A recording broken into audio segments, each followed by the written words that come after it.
Hello everyone, welcome back to another video of Editing Basics. In this tutorial video, we are going to learn how to add Instagram QR code in Canva. First step is to open a browser.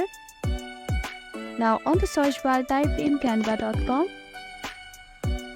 After opening your Canva, you can see create a design option on the top right corner. Click on it and create a new blank template.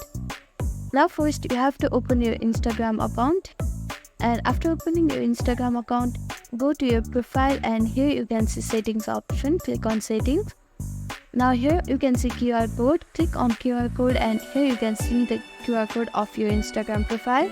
And here you can see download QR code option. Click on it, and after your download is completed, go to Canva and upload that downloaded QR code.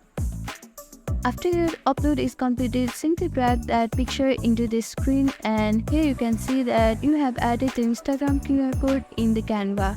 Thank you for watching this video. I hope this video was helpful to you. Please do like, share and subscribe to our channel, and don't forget to comment down below if you have any queries. Thank you.